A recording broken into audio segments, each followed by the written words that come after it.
começa a edição dessa quinta-feira mostrando para você que a relatora da CPMI do dia 8 de janeiro, a senadora Elisiane Gama, propôs um acordo de delação premiada a Wellington Macedo de Souza.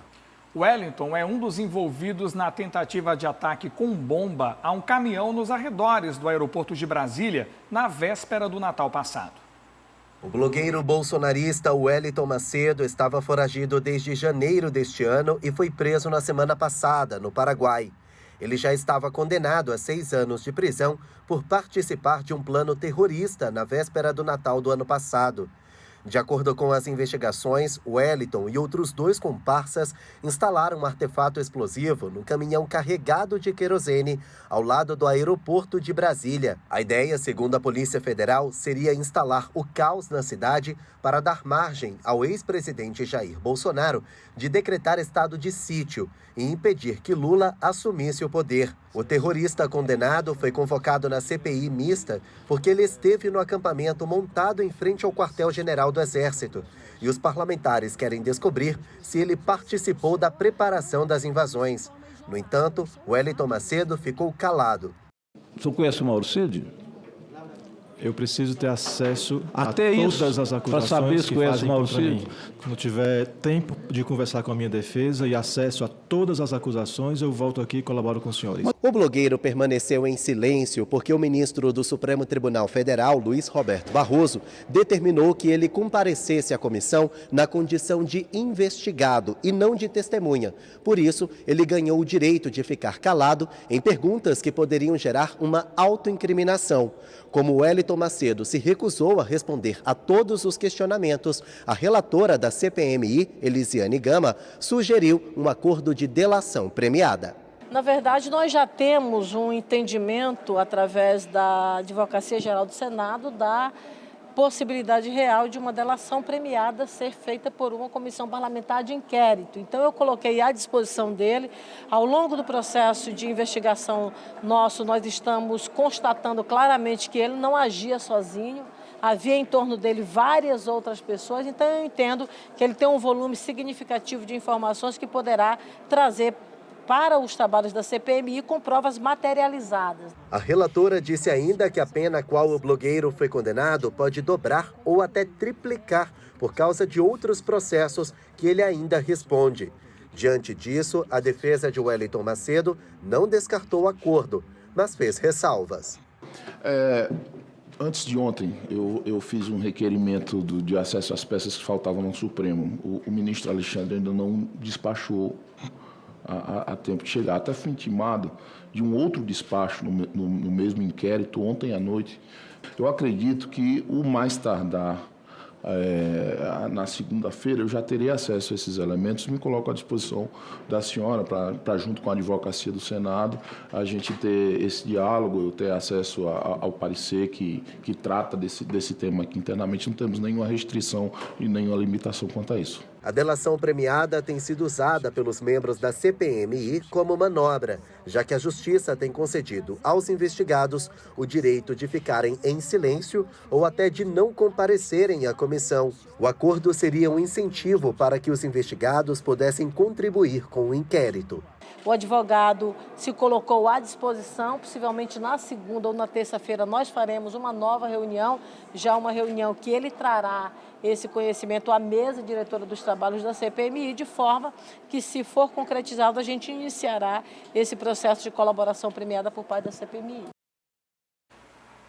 Os bastidores da política nacional e local ferveram hoje, né? A gente vai continuar, inclusive, em Brasília, porque o Supremo Tribunal Federal decidiu por 9-2 invalidar a tese do marco temporal, um projeto que dificulta na prática e queria trazer uma dificuldade na demarcação de terras indígenas. E quem acompanhou toda essa movimentação lá em Brasília, claro, lá no STF, foi o Igor Damasceno, que vai agora atualizar você aí de casa com essas informações todas. Igor, boa noite para você. Agora a gente já pode descartar de vez essa possibilidade da aplicação da tese do marco temporal? Mais ou menos, viu, Dante? Boa noite a você, também ao Alex, boa noite a todos que nos acompanham. A votação no plenário da Suprema Corte terminou no fim da tarde de hoje. O veredito foi 9 votos contrários à tese do marco temporal para a demarcação de terras indígenas, apenas os ministros Cássio Nunes Marques e André Mendonça votaram favoravelmente a essa tese. Então, o STF já julgou como inconstitucional esse tipo de demarcação das terras dos povos originários. E por que eu disse mais ou menos? Porque há um imbróglio danado a respeito dessa tese do marco temporal. Vou explicar para vocês. Enquanto os ministros do STF julgam como inconstitucional o marco temporal, no Congresso Nacional, mais precisamente no Senado, há em discussão, em tramitação, um projeto de lei que trata do mesmo assunto. É possível os senadores aprovarem, assim como os deputados aprovaram um projeto de lei que o STF já julgou como inconstitucional? Sim.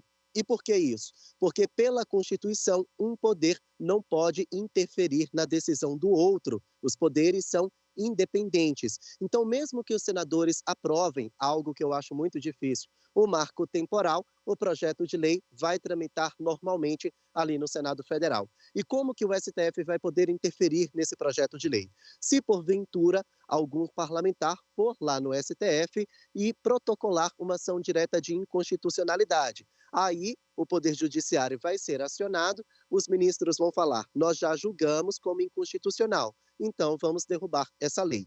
É preciso ser provocado para depois derrubar o projeto de lei. Enquanto isso não acontecer, o PL vai tramitar normalmente ali no Senado Federal. Agora, mesmo que ele seja aprovado no Congresso Nacional, a expectativa é que aqui no Palácio do Planalto, o presidente Lula vete totalmente esse projeto de lei, porque ele concorda que a tese é inconstitucional. Então, vai ser muito difícil a constitucionalidade do marco temporal para as terras indígenas. Já foi julgado no STF, há uma concordância aqui no Poder Executivo, resta saber se o Legislativo também vai concordar.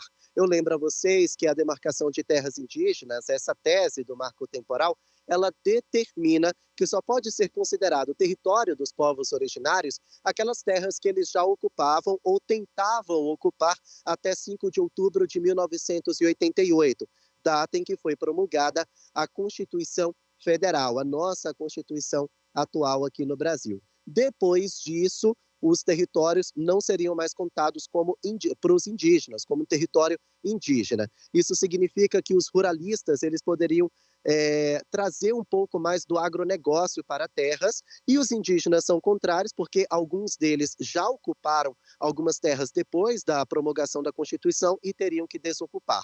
Um diz que é inconstitucional porque garante mais desmatamento, queimadas. Já os ruralistas dizem que é uma expansão do agronegócio e que os indígenas representam apenas 0,2% da população brasileira e que o território já conquistado seria mais do que suficiente. Nesse momento, por decisão do STF, a derrota é para os ruralistas e a vitória é dos indígenas. O voto decisivo veio logo no início da tarde, é o voto do ministro Luiz Fux. Ele acompanhou o voto do relator Edson Fachin. Vamos acompanhar um trecho da sustentação oral. O que se analisa é a posse das terras pelos indígenas, não aquela posse imemorial, aquela posse que não há mais esse estado fático. Então, nem eu serei despejado, nem Vossa Excelência vai ter que trabalhar na rua, nem o Supremo vai para outro lugar. O que se estabelece na interpretação teleológica sistêmica é que as áreas ocupadas pelos indígenas e aquelas áreas que guardam ainda uma vinculação com a ancestralidade e a tradição dos povos indígenas, ainda que não estejam demarcadas, elas têm a proteção constitucional. Bom, a ministra Carmen Lúcia também acompanhou integralmente o voto do ministro Edson Fachin. Vamos acompanhar um trecho da sustentação oral dela. As terras, sendo direitos fundamentais, não podem ser diminuídas e, portanto, eu afasto qualquer ideia de reducionismo dessas terras ou de reducionismo não só fisicamente do que é ocupado, mas também no tempo. E, neste sentido, afasto, portanto, o marco temporal.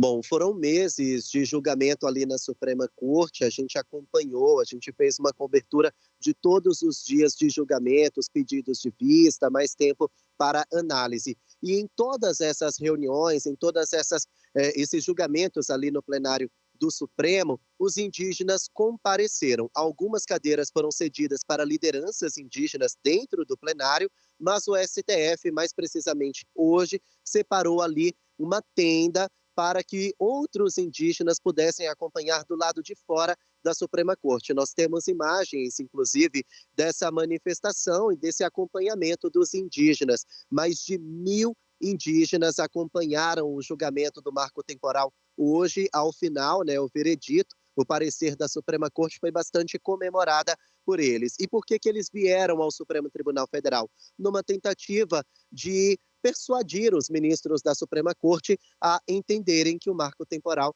é inconstitucional. Então, na prática, os indígenas podem continuar tentando disputar territórios, inclusive por agora, porque a demarcação de terras indígenas, essa tese do marco temporal, foi derrubada, é inconstitucional por decisão da Suprema Corte. Eu volto com vocês aí no estúdio. Tá certo, Igor. Obrigado aí por esses importantes esclarecimentos. E agora, essa pauta, ela meio que mobilizou aí todo o movimento pró-indígenas desde o ano passado, aí vem mobilizando nos últimos anos. Agora, com essa vitória no STF, com as possibilidades mínimas das mínimas disso vingar no parlamento e muito menos ainda de ser sancionada pelo presidente, é hora do Ministério dos Povos Originários, que foi criado pelo governo Lula, passar a de fato focar, mirar políticas importantes para esse povo que está há tanto tempo amíngua aí, esperando qualquer coisa, para chamar de sua ali em termos de política pública. Tem um ministério para isso, bora colocar ele para funcionar agora de vez. E aí, gostou desse vídeo? Então, para ter mais acesso a esse conteúdo, não se esquece de se inscrever aqui no nosso canal, ativar o sininho de notificações e, claro, curtir essa publicação. A gente se vê no próximo vídeo.